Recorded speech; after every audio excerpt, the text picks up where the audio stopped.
thank you very much for coming to help celebrate my 80th birthday.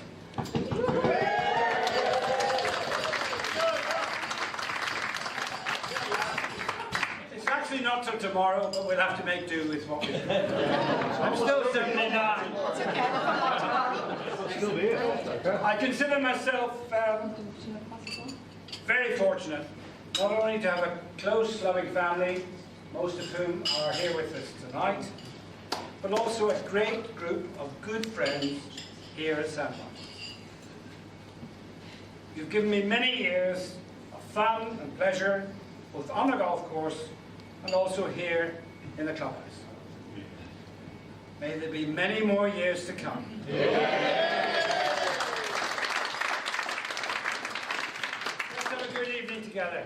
Thank you. Thank you.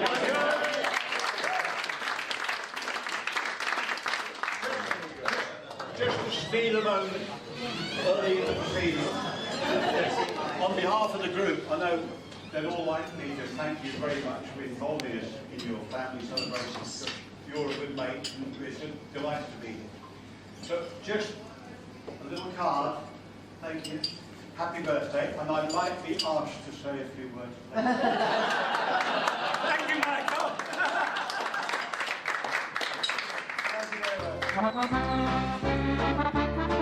Now Patrick McGinty, an Irishman of note, fell in for a fortune and he bought himself a goat. Says he, sure of goat's milk I'm going to have me fill. But when he brought the nanny home he found it was a bill. All the young ladies who live in Kildaloo, they're all wearing buses like their mothers used to do. They each wear a bolster beneath their petticoat and leave the rest to Providence and Paddy McGinty's goat. Mrs. Burke to her daughter said, listen Mary Jane, who was the laddie you were cuddling in the lane? He had long wavy whiskers hanging from his chin. It was only Paddy McGinty's goat, she answered with a grin.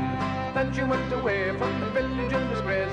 She came back with powder and paint upon her face, rings on her fingers and she wore a sable coat. Thinking better life she didn't get those from Paddy McGinty's goat. Well, Nora McCarthy, the knot was going to tie. She washed out her trousseau and she hung it out to dry. Along came the goat and he saw the bits of white and chewed up all her falderals upon her wedding night. Turn out the light quick, she shouted out to Pat, for though I'm your bride, you're not worth looking at. I had to of everything I told you when I wrote, but now we've won the knot and also Paddy McGinty's goat. Mickey Riley, he went to the races the other day. He won $20 and he shouted hip hooray. He held up the note shouting, look at what I've got. Along came the goat and he swallowed up the lot. He's eating me banknotes, says Mickey with the hump. They went for a doctor and he got his stomach pumped. They pumped and they pumped for the $20 note, but all they got was sixpence out of Paddy McGinty's goat. Now old Paddy's goat had the wondrous appetite, and one day for breakfast he had some dynamite. A big box of matches he swallowed all serene, then out he went and swallowed up a quart of paraffin. Sat by the fireside, he didn't give a hang. He swallowed the spark and exploded with a bang. So if you go to heaven, you can bet $1 note that the angel with the whiskers on is Paddy McGinty's goat. Happy birthday to you. Happy birthday, dear Duncan. Happy birthday to you. Thank you.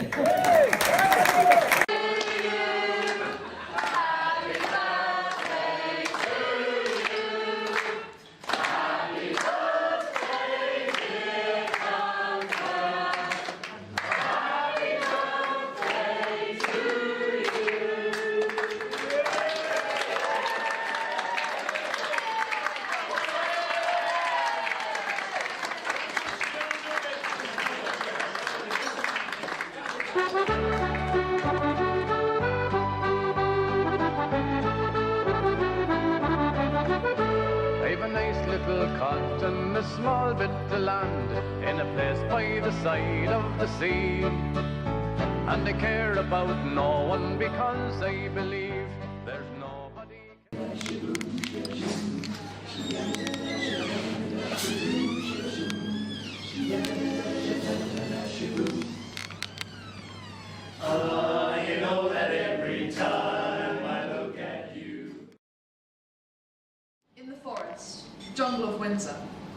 so-called massive grey park. I stand with an awestruck expression, a word solving in my mouth.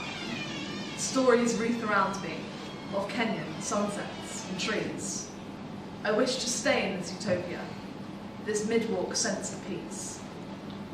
When all of a sudden we see pink, the green and yellow of pond flowers, the hide of a dancing doe, the subtle flash of jaybird. Then it's down to the totem poles, the faint jingle of an ice cream van, the grotesque carved face of totem chief, forever stuck in the cedar wood. Then past the river where fairies do their washing, and onto a sand gravel path. Finally, we reach the end of the way, Grandpa's driving gloves shielding his hands. Up past Crimp Hill, holiday heroes bringing back memories, and home. Reaching 7 Saxon Way, we relinquish our shoes, and sit on the cream leather sofa. Grilled cheese in our hands, bargain hunt on TV, we rest after tackling the jungle.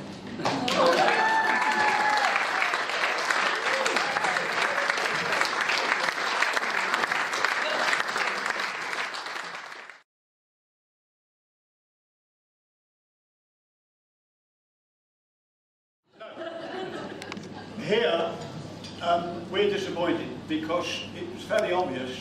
This isn't how I was going to kick off. I wrote notes just now. Duncan never pays his bills. Because it was obviously the a cappella group who were brilliant. We thought I was joining in until the last song, and I got my pen out. The words I wrote down. You obviously didn't pay. 80th birthday. I'm riding the chariot to meet my Lord. In the morning, I'm riding the chariot to reach the sky. I mean, what did you do to them?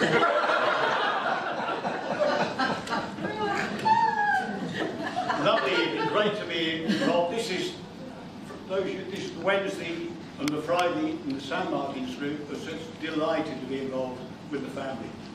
With a great mate about it.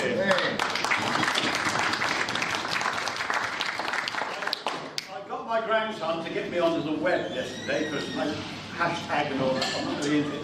And I dug up Duncan Pollard, born 19 September 1938. He was born on a Monday. Did you know that, Duncan?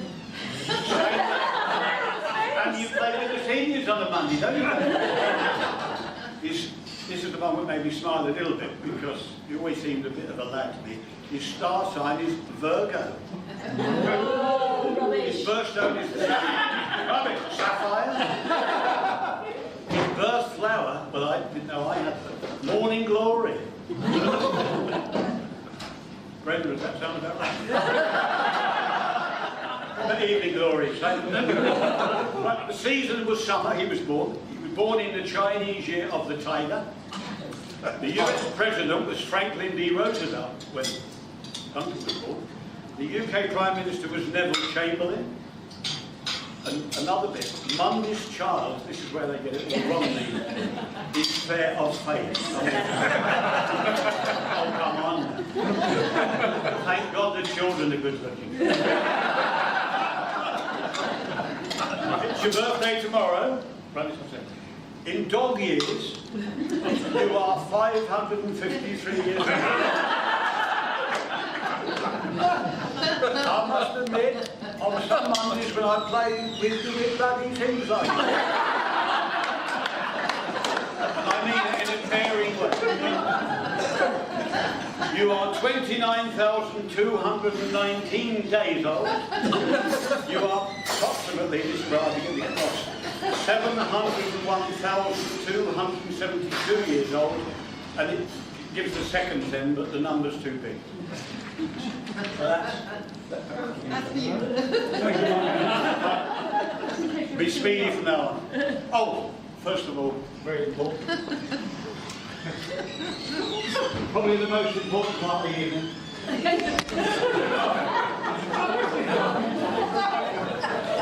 Someone who's had to put up with him for God knows how many years.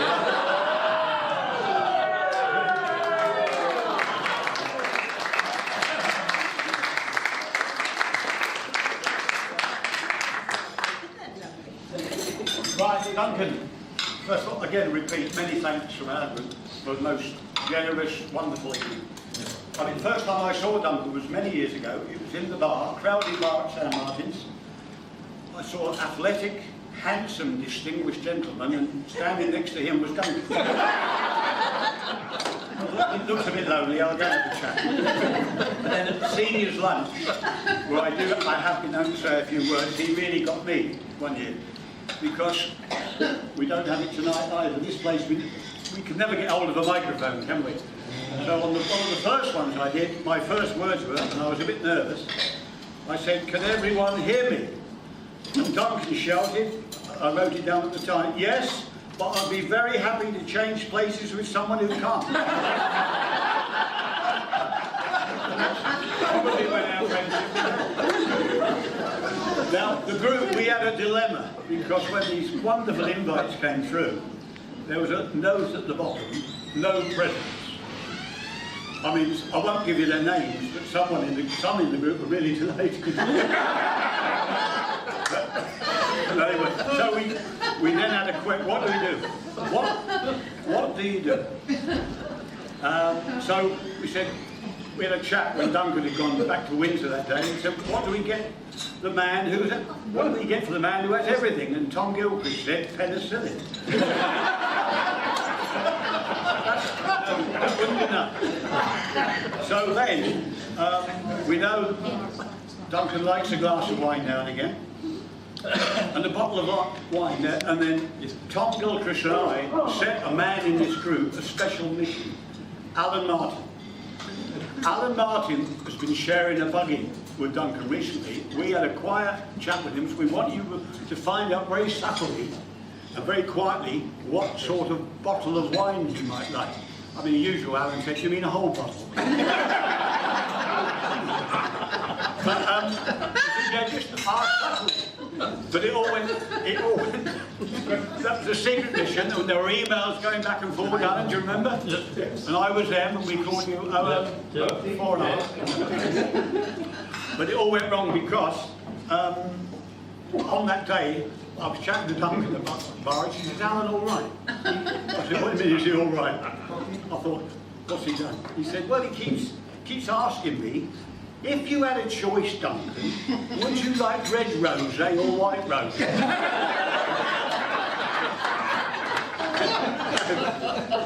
No, I didn't. But we found something better, John.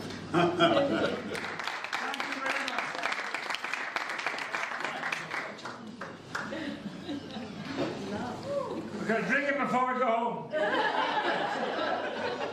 Finally, this is a wrap up from us. On behalf of the group, Duncan, a serious point, thanks for being a man of great generosity. You're great company, and some people in life are takers, some people are givers. You're a real giver. Especially to St Martin's.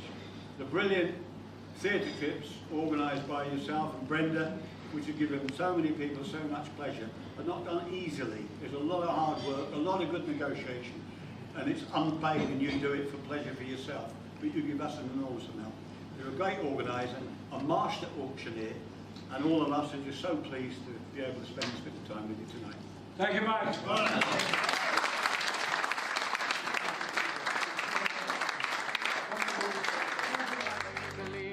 There's nobody cares about me. My peace is destroyed, and I'm fairly annoyed by a lassie who works in the town. She sighs every day as she passes the way. Do you want your old lobby washed down? Do you want your old lobby washed down from shine? Do you want your old lobby washed down? She sighs every day as she passes the way. Do you want your old lobby washed down?